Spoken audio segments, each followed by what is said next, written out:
الحمد لله نحمده ونستعينه ونستغفره ونؤمن به ونتوكل عليه ونعوذ بالله من شرور أنفسنا ومن سيئات أعمالنا من يهده الله فلا مضل له ومن يضلله فلا هادي له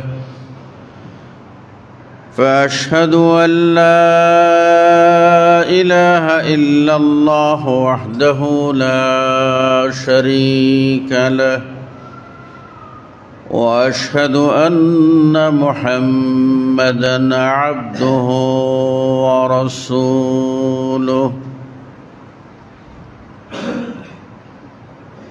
أما بعد فإن خير الحديث كتاب الله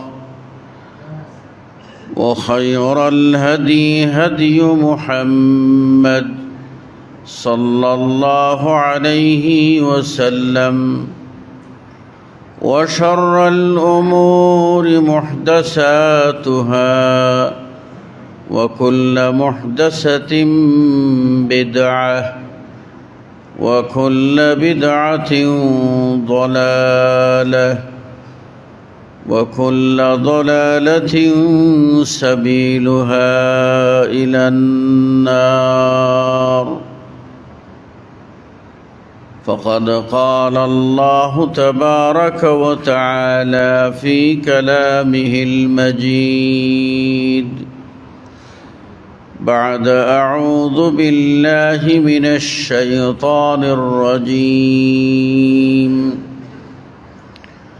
يا أيها الناس إنا خلقناكم من ذكر وأنثى وجعلناكم شعوبا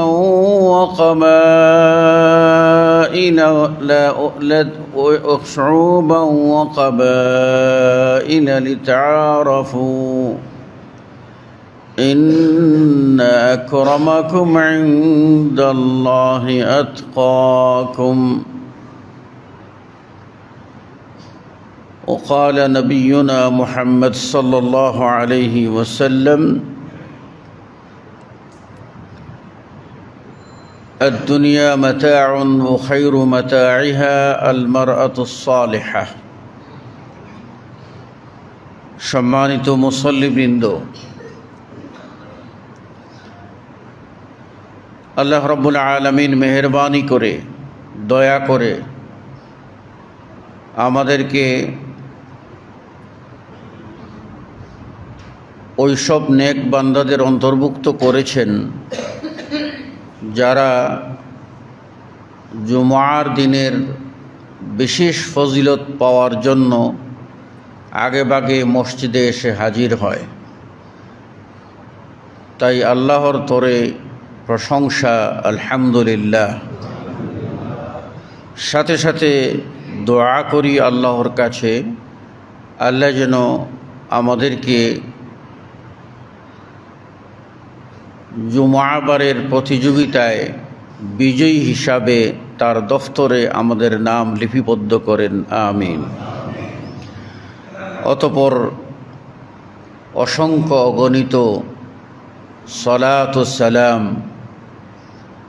বর্ষিত হোক আমাদের নবী, বিশ্ব নবী, শ্রেষ্ঠ নবী মুহাম্মদুর রাসূলুল্লাহ সাল্লাল্লাহু আলাইহি ওয়াসাল্লামের প্রতি। আল্লাহুম্মা সাল্লি আলাইহি আল্লাহুম্মা বারিক আলাইহি। মুসল্লিয়ানে কেরাম, আজকের খুতবায় সংক্ষিপ্ত হলেও মা বোনদের উদ্দেশ্যে কিছু কথা বলবো ইনশাআল্লাহু তাআলা।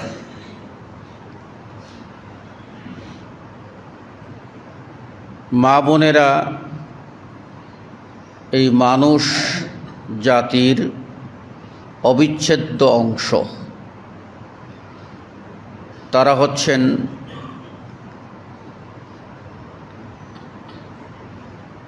পুরুষ এবং নারীর যে বিধানের মাধ্যমে আল্লাহ রাব্বুল আলামিন মনুষ্য জাতির বিস্তার ঘটিয়েছেন তার সম অংশীদার। এজন্যই বলে পৃথিবীতে যা কিছু চিরকল্যাণকর অর্ধেক তার আনিয়েছে নারী, অর্ধেক তার নর। আল্লাহ নিজেই বলছেন যে ইন্না খালাকনাকুম মিন যাকারিন ওয়া উনসা, আমি তোমাদেরকে সৃষ্টি করেছি একজন পুরুষ এবং একজন নারী থেকে। যদিও আল্লাহ তাবারক ওয়া তাআলা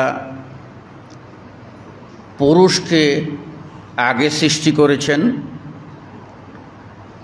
তারপর পুরুষ থেকেই পুরুষের সঙ্গিনী স্ত্রীকে আল্লাহ সৃষ্টি করেছেন। সৃষ্টির দিক থেকে নারীরা দুই নম্বরে, এক নম্বরে পুরুষ, দুই নম্বরে হলো নারী। শ্রেষ্ঠত্বের মানদণ্ডে কে আগে, নারী না পুরুষ, এটা আল্লাহর কাছে কিয়ামতের ময়দানে বিচারের দিন, চূড়ান্ত ফয়সালার দিনে আল্লাহ রাব্বুল আলামিনের কাছে প্রিয় হবে পুরুষ না নারী। এই ব্যাপারে বিষয়টা আল্লাহ উন্মুক্ত রেখে দিয়েছেন। আল্লাহ বলছেন ইন্না আকরামাকুম ইনদাল্লাহি আতকাকুম, নিশ্চয়ই তোমাদের মধ্যে আল্লাহর কাছে সবচেয়ে নিকটবর্তী ওই ব্যক্তি যে তোমাদের মধ্যে তাকওয়ার দিক থেকে, পরহেজগারির দিক থেকে সবচেয়ে বেশি এগিয়ে, মানে সর্বাধিক পরহেজগার ব্যক্তি হবেন আল্লাহর কাছে আকরাব বা সবচেয়ে বেশি নিকটে। এই পরহেজগার পুরুষ হবেন না নারী হবেন, এই বিষয়টি আল্লাহ রাব্বুল আলামিন উন্মুক্ত রেখে দিয়েছেন। হতে পারে কোনো পুরুষ, হতে পারে কোনো নারী। তাই নারী বলে তাদেরকে অবজ্ঞা করার কোনো সুযোগ নেই। বিভিন্ন সভ্যতায় নারীদেরকে ভোগবিলাসের মাধ্যম বা পণ্য হিসাবে গণ্য করা হতো। বিশেষ করে জাহেলি যুগে নারীদের কোনো সামাজিক মর্যাদা ছিল না।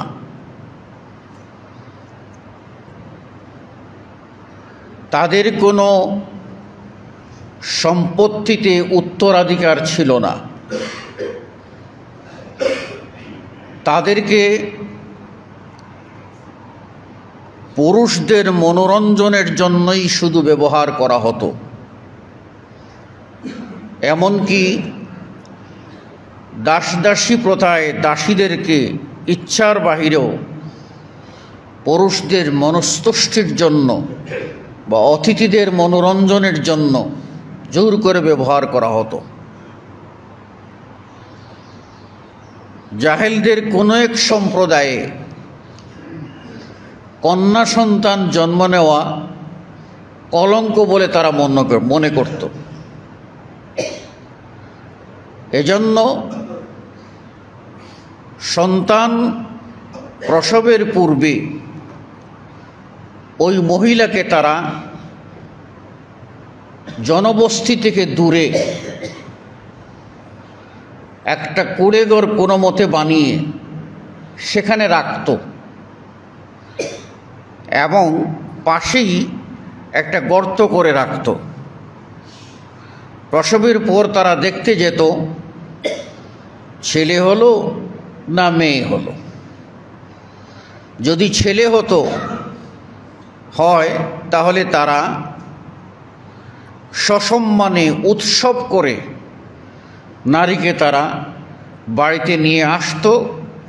পক্ষান্তরে মেয়ে সন্তান হলে, কন্যা সন্তান হলে সাথে সাথেই ওই গর্তের মধ্যে চাপা দিয়ে সন্তানকে মেরে ফেলা হতো এবং মাকে খুব নির্যাতিত, নিপীড়িত মহিলা হিসাবে আখ্যা দেওয়া হতো। কোনো প্রকার চিকিৎসা সেবা কোনো কিছুই দেওয়া হতো না। আমাদের নবী আসলেন, ইসলাম আসলো, কোরআন আসলো। আসার পরেই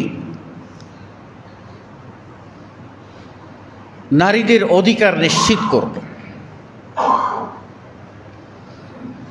কিভাবে তাদেরকে মর্যাদা দিল? আল্লাহর নবী সাল্লাল্লাহু আলাইহি ওয়াসাল্লাম বললেন, আদ-দুনিয়া মাতাউন, দুনিয়া এক অর্থে ভোগ করার মূল্যবান একটা সম্পদ, জায়গা। এর মধ্যে সবচেয়ে দামি, সবচেয়ে উত্তম হলো সতী নারী। তাহলে সতী, সাধবী, গুণবতী নারী, যে মায়ের চরিত্র মহান, সে মাকে দুনিয়ার শ্রেষ্ঠ সম্পদ বলে আখ্যায়িত করলেন বিশ্বনবী মুহাম্মদুর রাসূলুল্লাহ সাল্লাল্লাহু আলাইহি ওয়াসাল্লাম। শুধু তাই না, এই নারী কখনো সে হয় মা, কখনো সে হয় স্ত্রী, কখনো সে হয় আপন বোন, কখনো সে হয় আপন কন্যা। এদিক থেকে ইসলাম নারীদের যে গুরুত্ব দিয়েছে, আল্লাহ নবী সাল্লাল্লাহু আলাইহি ওয়াসাল্লামের কাছে এসে এক সাহাবী বললেন, মান আহাক্কু বিহুসনি সুহবতি ইয়া রাসূলুল্লাহ, হে আল্লাহর রাসূল সাল্লাল্লাহু আলাইহি ওয়াসাল্লাম, আমার সবচেয়ে ভালো ব্যবহার পাওয়ার, আমার ভালো ব্যবহারগুলি পাওয়ার সবচেয়ে হকদার, অগ্রাধিকার কে? আল্লাহ নবী সাল্লাল্লাহু আলাইহি ওয়াসাল্লাম বললেন, উম্মুকা, তোমার মা। সাহাবী বললেন, এরপর কে? আল্লাহ নবী বললেন, উম্মুকা, তোমার মা। সাহাবী আবারও বললেন, এরপর কে? তৃতীয়বার রাসূল সাল্লাল্লাহু আলাইহি ওয়াসাল্লাম বললেন, উম্মুকা, তোমার মা। সাহাবী আবার প্রশ্ন করলেন, এরপর কে? তখন আল্লাহ নবী সাল্লাল্লাহু আলাইহি ওয়াসাল্লাম বললেন, সুম্মা আবুকা ফাআদনাকা ফাআদনাক, তারপরে তোমার বাবা, এভাবে ক্রমান্বয়ে অন্যরা। তাহলে দেখা যায় যে আমরা পার্সেন্টেজ হিসাবে ভাগ করলে দেখব 100%-এর মধ্যে 75%, 3-25-এ 75% মর্যাদার আসন দিয়েছেন কাকে? মাকে।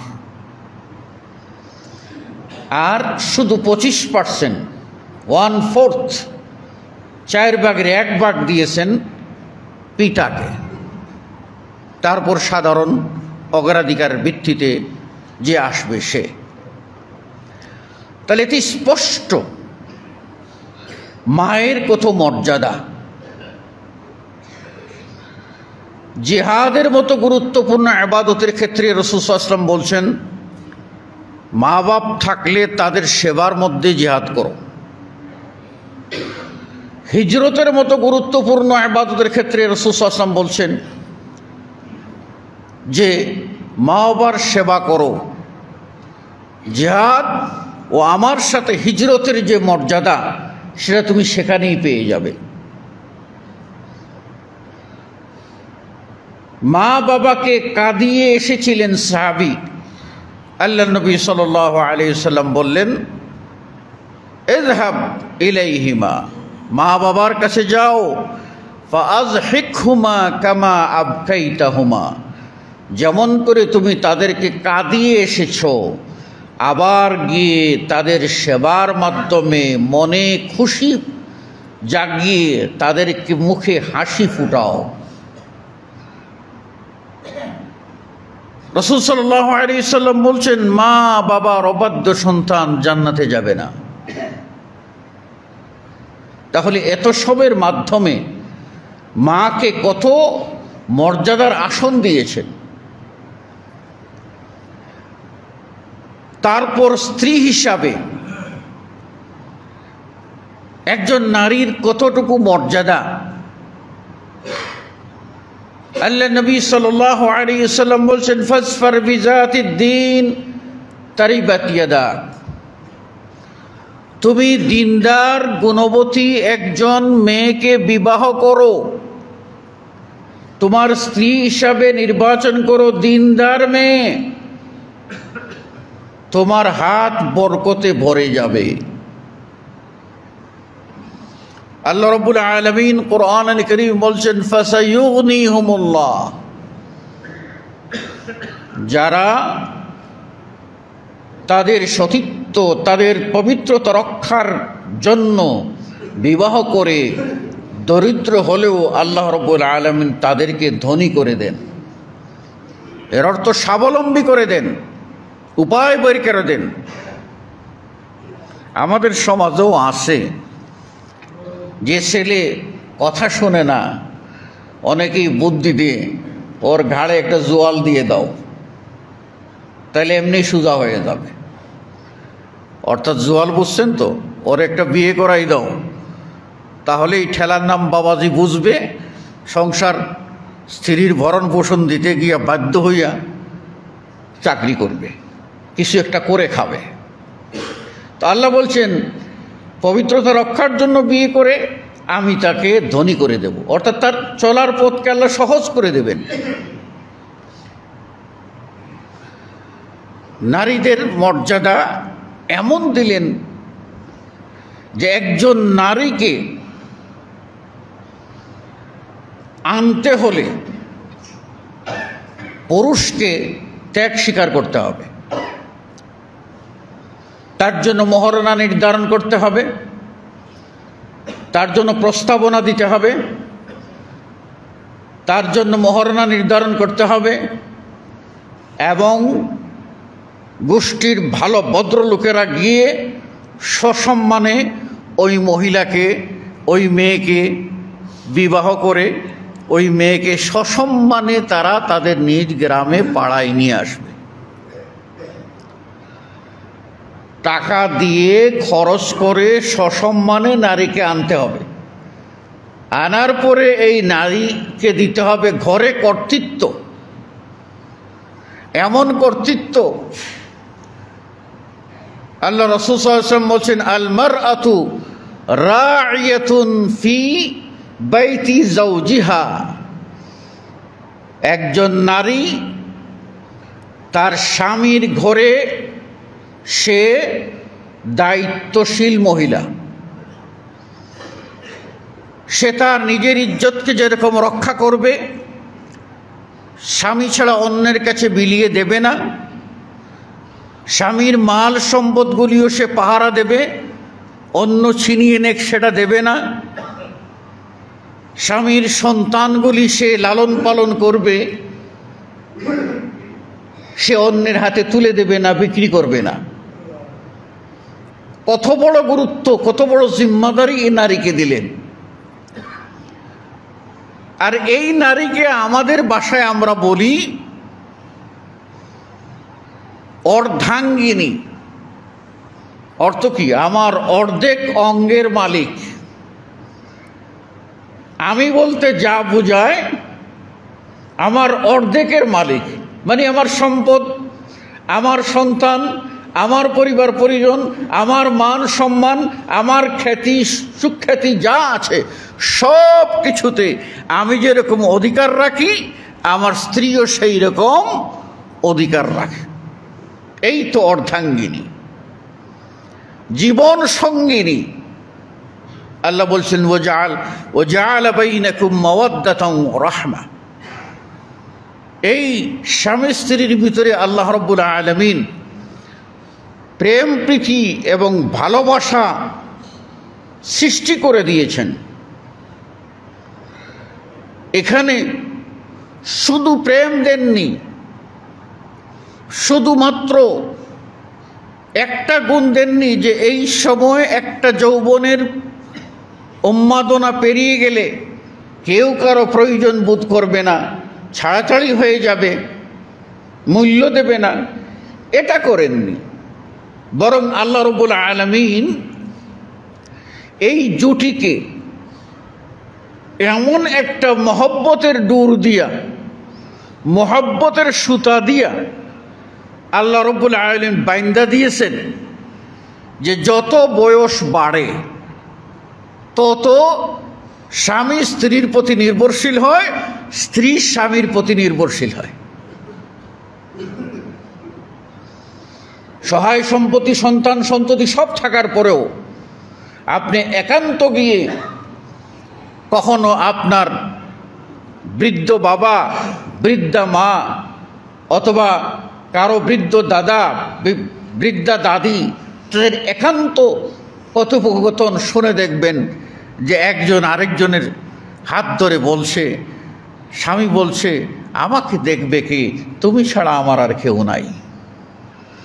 স্ত্রীও বলছে আমাকে দেখবে কে, আমার ঠাঁই কোথায়, বাপের বাড়ি ছেড়ে এলাম, ভাই বরাদর ছেড়ে এলাম, সবই হারিয়ে এলাম, তুমি ছাড়া আমার ঠাঁই নাই। তুমি আমার বটবৃক্ষ, তুমি আমারই ছায়া, বলতে বলতে গিয়ে বলে তুমি আমার আশা ও ভরসা, তুমি আমার ঠিকানা। কথা ফেলে দেবেন? কথা ফেলতে পারবেন না, এটা বাস্তব। একজন যুবক সে বালিশ পাইলেও ঘুমাইতে পারে, না পাইলেও একটা ইট মাথার তলে দিয়ে ঘুমাইতে পারে। একজন বৃদ্ধ, একজন বৃদ্ধা, তারা একে অপর ছাড়া তাদের সংসার চলে না, ঘুমও আসে না। সেজন্য এই যে সম্পর্ক আল্লাহ রাব্বুল আলামিন সৃষ্টি করে দিলেন, এটা কি বড় নিয়ামত নয়? আজকে 60 বছর বয়সে গিয়ে একজন পুরুষ যদি বলতো, বা 70 বছর বয়সে আমার স্ত্রীর 60 হয়ে গেছে, এখন আর তোমার দরকার নাই, তুমি তোমার বাপের বাড়ি যাও, বাইর করে দিত, তাইলে মহিলাগুলি কোথায় যেত? কোথায় যেত? আর যেসব মহিলাদের দাপট আছে তারা যদি বলতো যে তুমি এখন বয়স 70, কামাইও করতে পারো না, ঘরের বোঝা হয়ে গেছো, ঘর থেকে বেরিয়ে যাও, তাহলে ওই বুড়া কোথায় যেত? বরং কোথাও কোথাও দেখে যায় নিষ্ঠুর সন্তানেরা বাবাকে মারতে গেলে ওই বুড়ি মা, 100 বছরের বুড়ি দৌড়ে গিয়া নিজে পিঠা খায়, তবুও বাপকে রক্ষা করে। মাকে মারতে গেলে বুড়া বাপ চলতে পারে না, কথা বলতে পারে না, তাও হাউমাউ করে গিয়ে নিজে উপরে পড়ে পিঠা খায়, বুড়িকে রক্ষা করে। এই যে বিধানটা আল্লাহ দিয়েছেন, এটা আল্লাহ সৃষ্টি না করে দিলে আমরা কিন্তু একে অপরের প্রতি এই শ্রদ্ধা, ভক্তি, ভালোবাসা সৃষ্টি করতে পারতাম না। বলুন তো, আপনার বাড়ি ঢাকায়, আরেকজনের বাড়ি চিটাগাং, আরেকজনের বাড়ি রংপুর, আরেকজনের বাড়ি বরিশাল, আরেকজনের বাড়ি সিলেট। ডিস্ট্রিক্টে অঞ্চলে অঞ্চলে পার্থক্য, তারপরও দেখা যায় এক ডিস্ট্রিক্ট থেকে আরেক ডিস্ট্রিক্টের মেয়ে হলেও কোথাকার কি যে মহব্বতে আল্লাহ বেঁধে দেন যে স্বামী নির্দ্বিধায় নিঃসংকোচে তার ব্যবসা বাণিজ্যে চলে যায়। ওই চিটাঙ্গের মেয়ে হলেও সে ভরসা করে আমার ঘরে আমার স্ত্রী আছে, কেউ 19-20 করতে পারবে না। আবার দেখা যায় ও মহিলা চলে যাচ্ছে, কোনো কারণে বাপের বাড়িতে যাচ্ছে, গয়নাগাটি সম্পত্তিগুলি সব পুলিশে স্বামীর কাছে দেখাই যাচ্ছে যে আলমারির এই জায়গায় রাখলাম। মানে এত ভরসা, এত আস্থা যে আমি ওখানে দূরে চলে যাই, 400 কিলোমিটার দূরে চলে যাই, 300 কিলোমিটার দূরে চলে যাই, আমার ঘরে আমার স্বামী আছে, আমার সব জিনিস সে অক্ষরে অক্ষরে হিসাব করে রাখবে। এই আস্থা, এই ভরসা, এই আত্মবিশ্বাস কিসের বলে? ওয়াজআলা বাইনাকুম মাওয়াদ্দাতান ওয়া রাহমা, আল্লাহর নিদর্শনের বলে, আল্লাহর অসীম কুদরতের বলে, আল্লাহ রাব্বুল আলামিন এইটা সৃষ্টি করে দিয়েছেন বলেই এই অধিকার পরস্পরে খাড়াতে পারছে। মহিলা আবার যখন মেয়ে হয়ে ঘরে আসে, তাদের বাপ মায়ের কলিজার টুকরা মেয়ে, ছেলেরা সম্পদ, মেয়েরা সম্পদ, কলিজার টুকরা। যাদের করে 2-3টা ছেলে আছে, একটা মেয়ে নাই, সে মেয়ের মূল্য বুঝবে না। মেয়েরা যে কি জিনিস, মিনিটে মিনিটে বাবার খবর নেওয়ার যদি কেউ থাকে তাহলে মেয়ে আছে। 7 সমুদ্র 13 নদী পারেও যদি থাকে, ওইখান থেকে বর্তমান যুগে ফোন করে বলবে, আব্বু ঔষধটা খেয়েছো ঠিক মতো?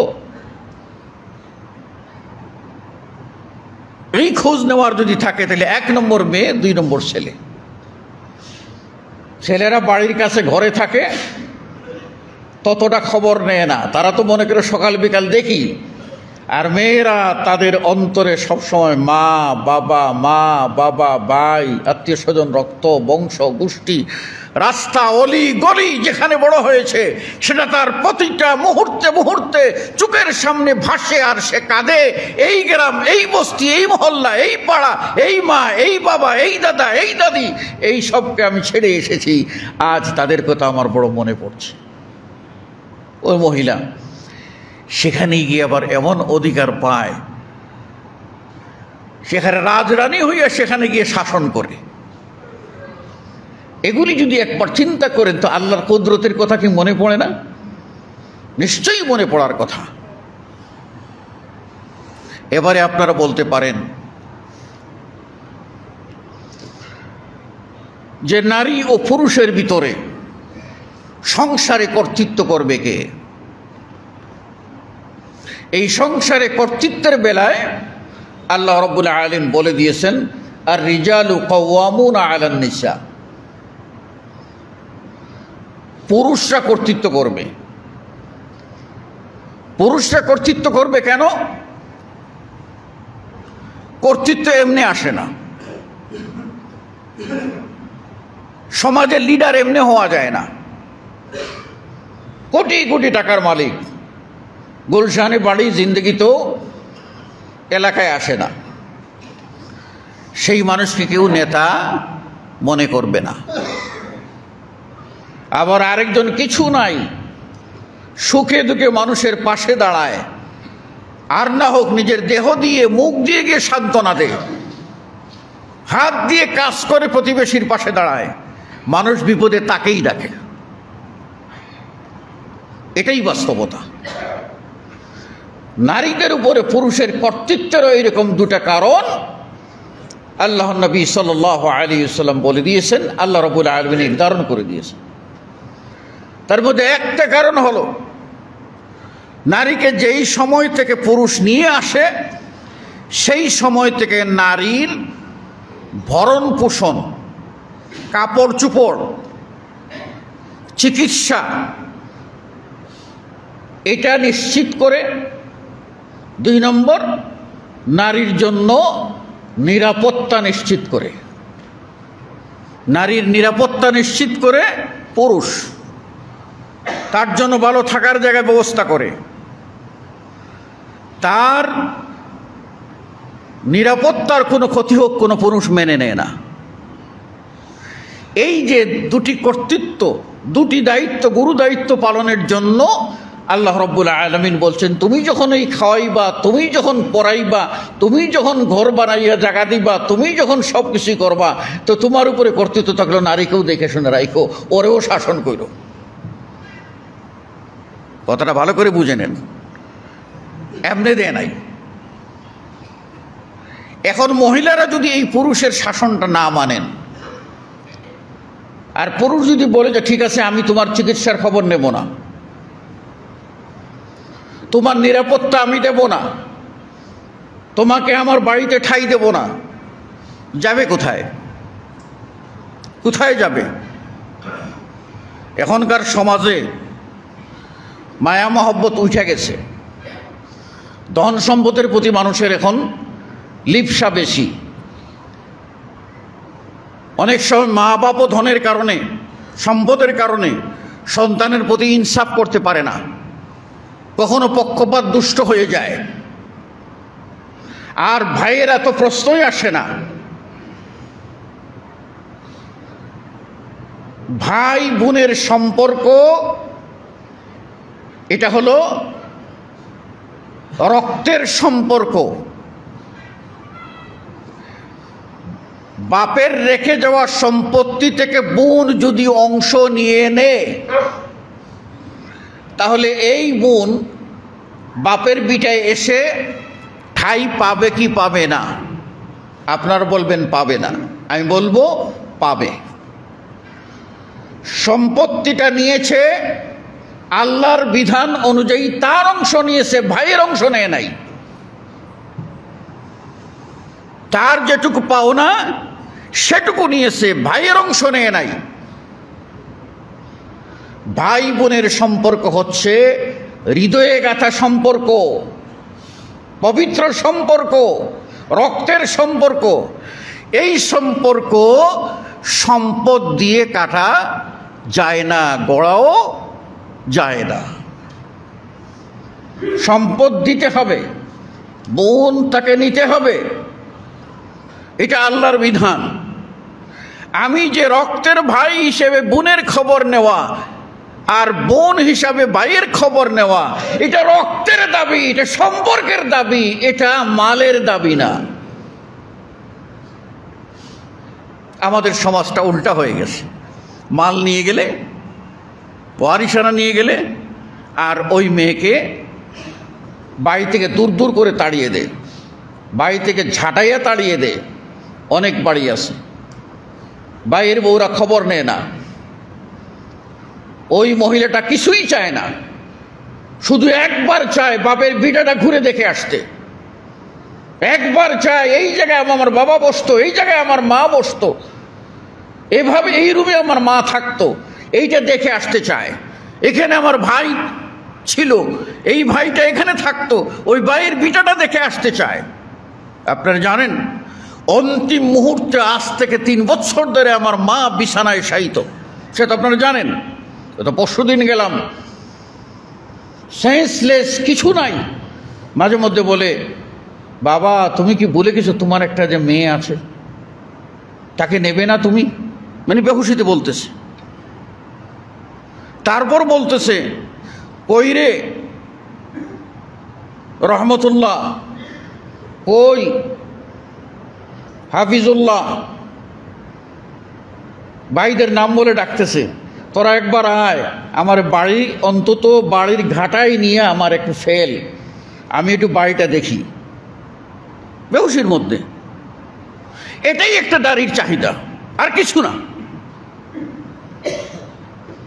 ব্যতিক্রম সবখানে হয়, দাজ্জাল ফেতনাবাজ সবখানে হয়।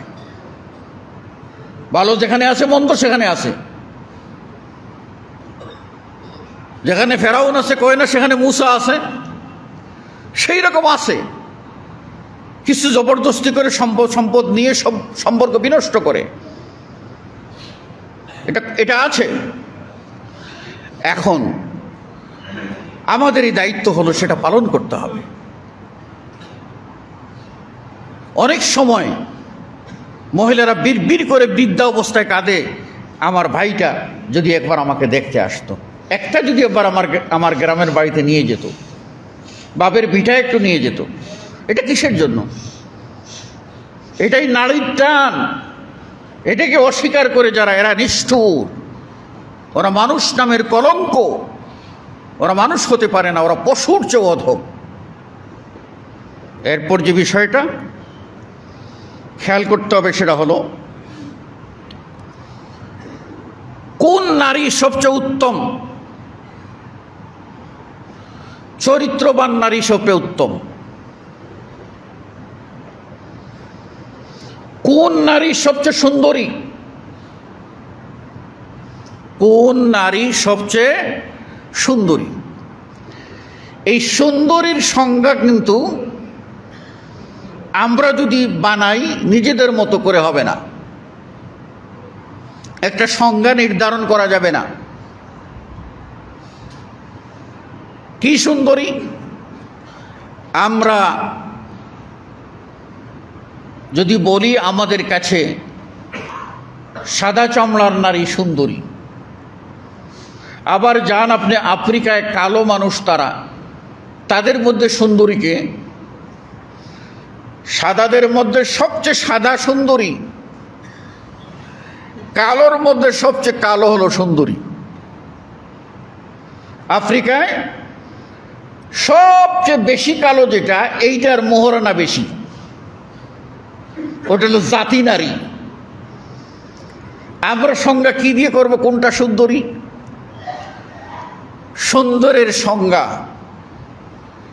এটা আল্লাহ রাব্বুল আলামিন এমনভাবে দিয়েছেন যে মা গিয়ে বারবার একটা মেয়েকে দেখছে, বলছে না এটা পছন্দ হয় না, এটা নাকটা একটু, সামনের আগাটা একটু যেন কেন যেন একটু চাপ দেওয়া, ধার গঠনের হলো না, কোনো না কোনো একটা সুতায় মা আর এই মহিলাটাকে পছন্দ করতেছে না। বোনেরাও বলতেছে না এর এইখানে বিয়ে করানো যাবে না। এবার গেছে ছেলেকে নিজে দেখতে গেছে, দিয়ে বসে আলহামদুলিল্লাহ, তো ওর চোখে ওটা ভালো লেগেছে, ওর চোখে ওটা ভালো লেগেছে, ওটাই আল্লাহর কাছে ওটাই হলো সুন্দরী। যার চোখে যাকে ভালো লাগে সেই হলো সুন্দরী তার কাছে। এই সুন্দরীর অন্য কোনো সংজ্ঞা দেওয়া যাবে না। ইসলামে যেটা দিয়েছে,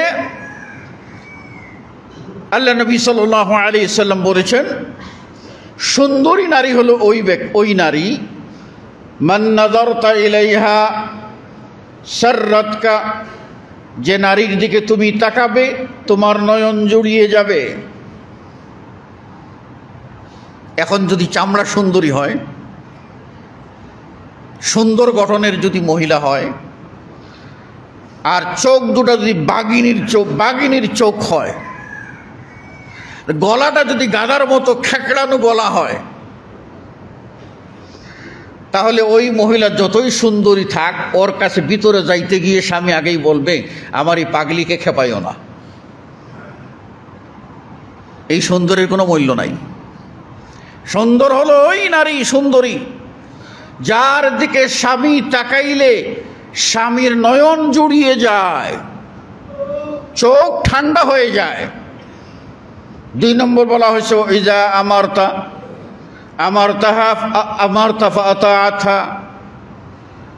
আতাআথু, যদি স্বামী তাকে আনুগত্য কোনো হুকুম দেয়, শরীয়তের হুকুম, শরীয়তের ভিতরে, বৈধতার ভিতরে, স্ত্রী সেটা পালন করে, দেরি করে না। আর ওই যা গাবা আনহা, যদি স্বামী স্ত্রী থেকে অনুপস্থিত থাকে তাহলে হাফিজাত ফারজাহা নফসাহা ও মালাহা, নফসাহা ও মালাহু ও আওলাদা, তখন ওই স্ত্রী নিজের জীবনকে রক্ষা করে পরপুরুষের কাছে বিলায় না, এবং স্বামীর সম্পত্তি রক্ষা করে, স্বামীর সন্তানগুলিকে হেফাজত করে, এগুলিকে কারো নষ্ট হতে দেয় না। এই নারী হলো গুণবতী নারী, এই নারী হলো সুন্দরী নারী। সুন্দরের সংজ্ঞা অন্য কোনো কিছু দিয়ে বলা যাবে না। লাস্ট যে কথা আমি আপনাদেরকে বলতে চাই সেটা হলো, বর্তমান সমাজে ফাসাদ বেড়ে গেছে। বেড়ে যাওয়ার কারণে মা সন্তানের কাছে নির্ভয়ে থাকতে পারে না, আশঙ্কা করে আমার স্বামী মারা গেলে এই সন্তানেরা আমাকে জায়গা দেবে, খাওয়া দেবে, চিকিৎসা করবে না করবে না। এই আশঙ্কায় পড়ে মহিলারা স্বামীর গলা চিপে ধরে, তুমি যাই করো না কেন বাড়িটা আমার নামে লিখে দিয়ে যাও, তুমি যাই করো না কেন ওই দোকানটা আমার নামে লিখে দিয়ে যাও, সম্পত্তিটা আমার নামে লিখে দাও। এই চাপাচাপিটা করে, এই চাপাচাপির পরিবেশ স্বামীর কারণে হয়েছে, চাপাচাপির পরিবেশ সন্তানের কারণে হয়েছে। তা না করেও কোনো মহিলা যদি স্বামীর কাছে সম্পত্তি লিখে চায় তাহলে ও দুরাচারিণী, ও অসভ্য মহিলা, ও বর্বর মহিলা। তাকে স্বামীর সম্পত্তিতে উত্তরাধিকার আল্লাহ নিশ্চিত করেছেন, হয় 4 ভাগের 1 ভাগ পাবে, সন্তান থাকলে 8 ভাগের 1 ভাগ পাবে, এটা নিশ্চিত করেছেন। বাপের কাছ থেকে সেটা পায়, বাপের কাছ থেকে মেয়ে সম্পদ পায়, স্বামীর কাছ থেকে সম্পদ পায়, সন্তানের কাছ থেকেও সম্পদ পায়, অংশ নির্ধারণ করা আছে। এমনকি নাতির সম্পত্তিতে 6 ভাগের 1 ভাগ দাদি পায়। তাহলে এই বিধানগুলি নিশ্চিত করে দেওয়ার পরেও যে মহিলা স্বামীকে বলবে যে আমাকে সম্পদ লিখে দাও, না হলে তোমার ঘর থেকে চলে যাব, এই সমস্ত হুমকি ধামকি দেবে, বেচারা তখন চিন্তা করে আমার বয়স এখন 60-70, এখন আমি যদি বিয়ে করি মানুষে আমার জুতাইব না গালি দিব, আর আমার এখন আমও গেল সালাও গেল, ঠিক আছে সম্পত্তি লিখে দিয়ে হারাম। ওয়ালিল্লাহি মিরাসুস সামাওয়াতি ওয়াল আরদ, আসমান ও জমিনের সমস্ত সম্পত্তির মালিকানা আল্লাহর। আল্লাহ আপনাকে ভোগ করার জন্য 2 বিঘা 4 বিঘা জমি দিয়েছে, এই সম্পত্তি আল্লাহর বিধান মতো বন্টন করতে হবে। আপনি 1 আনা এদিক সেদিক করবেন, আপনি জাহান্নামের দরজা আপনার জন্য খুলে নিলেন, জাহান্নামে ঠিকানা বানিয়ে নিলেন। আর আপনি মহিলা কোন স্পর্ধায় স্বামীকে জবরদস্তি করে সম্পত্তি লেখার কথা আপনি বলতে পারেন? এই সম্পত্তি আপনার ঠাঁই দেবে না সম্পত্তি আপনার কাল হয়ে যাবে আপনি বুঝতে পারেন নাই। আজকে সম্পত্তি নিয়েছেন স্বামীর কাছ থেকে, কালকে আপনার 4টা ছেলে সম্পত্তি নিয়ে কাড়াকাড়ি করে আপনাকে নর্দমায় ফেলবে আর সম্পত্তি জোর করে নিয়ে নেবে। সম্পত্তি যদি আপনার ওই না থাকতো, 4 সন্তান সম্মান করে আপনাকে আদর করে রাখতো। আপনি খাল কেটে কুমির আনবেন না, এ থেকে সাবধান হওয়া আমাদের দরকার। কাজেই নারীদের অধিকার ব্যাপারে ইসলাম যা বলেছে এর চেয়ে সুন্দর আর কোনো ধর্ম বলে নাই। সম্মান যা দিয়েছে অন্য কোনো ধর্ম এর চেয়ে শ্রেষ্ঠ সম্মান দেয় নাই। তাই আমাদেরকে এই সম্মানে সন্তুষ্ট থেকে পুরুষ পুরুষের কর্তৃত্ব করবে, নারী তাদের নারীত্ব বজায় রেখে তারা সংসার চালাবে। আল্লাহ রাব্বুল আলামিন আমাদের সকলকে এই অধিকারগুলি বোঝার তৌফিক দান করুন এবং সেগুলিকে নিশ্চিত করার জন্য আল্লাহ রাব্বুল আলামিন আমাদের সকলকে ক্ষমতা দিন, আমিন। আকুলু কওলি হাযা আস্তাগফিরুল্লাহ লি ওয়া লাকুম ওয়া লিসাইরিল মুসলিমিন। বারাকাল্লাহু লানা ওয়া লাকুম ফিল কুরআনিল আযীম ওয়া নাফা'নি ওয়া ইয়্যাকুম বিল আয়াতি ওয়া যিকরিল হাকীম। ইন্নাহু তাআলা জাওয়াদুন কারীম মালিকুম রাউফুর রহিম ফাস্তাগফিরুহু মিন কুল্লি যামবিন ইন্নাহু হুয়াল গফুরুর রহিম।